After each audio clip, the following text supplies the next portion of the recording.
Welcome to Melur அடுப்பாங்கரை. இன்றைக்கி நம்ம சேனலில் பார்க்க போகிற டிஷ் வெந்தய கீரை கூட்டு. இது குயிக்காக ஒரு 5 to 10 மினிட்ஸ்லேயே ரெடி பண்ணிடலாம். வாங்க தேவையான பொருட்கள் பார்த்துடலாம். கீரையோட இலையை கட் பண்ணி ஒரு பவுலில் எடுத்து வச்சுருக்கேன். 1 கப் பாசிப்பருப்பு, 2 தக்காளி நறுக்கி வச்சுருக்கேன், ஒரு பெரிய வெங்காயம் கட் பண்ணி வச்சுருக்கிறேன்,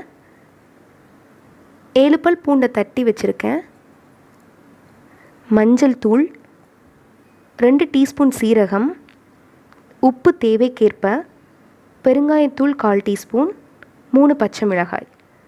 தாளிக்கிறதுக்கு எண்ணெய், கடுகு, 2 வரமிளகாய். குக்கரை அடுப்பில் வச்சுட்டு நம்ம தேவையான எல்லா பொருட்களையும் உள்ளே சேர்த்துடலாம். பாசிப்பருப்பை நான் ஆல்ரெடி க்ளீன் பண்ணி வச்சுருக்கிறேன். வெங்காயம், தக்காளி, பூண்டு, உப்பு, பெருங்காயத்தூள், பச்சை மிளகாய், மஞ்சள் தூள், சீரகம்.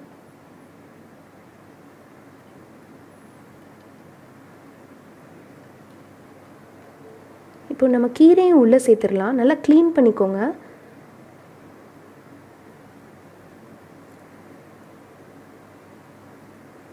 இப்போது இந்த கூட்டுக்கு தேவையான தண்ணியும் உள்ளே சேர்த்துடலாம். இப்போ குக்கரை க்ளோஸ் பண்ணிவிட்டு 3 விசில் வர வரைக்கும் வெயிட் பண்ணலாம். 3 விசில் வந்துருச்சு. இப்போது கடாயை வச்சுட்டு கடாய் நல்லா சூடானதுக்கப்புறம் எண்ணெயை ஊற்றிக்கலாம். எண்ணெய் நல்லா காஞ்சதுக்கப்புறம் கடுகு ஆட் பண்ணிக்கலாம். கடுகு பொரிஞ்சிருச்சு.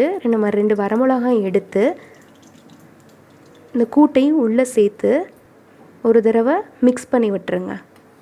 அவ்வளோதான், நம்ம கூட்டு ரெடி. இதை சப்பாத்தி, ரைஸோட வச்சு சாப்பிட்டா ரொம்ப நல்லாயிருக்கும். ஆஃபீஸ்க்கு எடுத்துகிட்டு போகிறாங்க. ஒரு 5 to 10 மினிட்ஸில் இந்த ரெசிபியை ரெடி பண்ணிடலாம். உங்களுக்கு எங்கள் வீடியோஸ் பிடிச்சதுன்னா லைக் பண்ணுங்கள், ஷேர் பண்ணுங்கள், சப்ஸ்கிரைப் பண்ணுங்கள். மறக்காமல் அந்த பெல் பட்டன் ஐக்கானை கிளிக் பண்ணுங்கள்.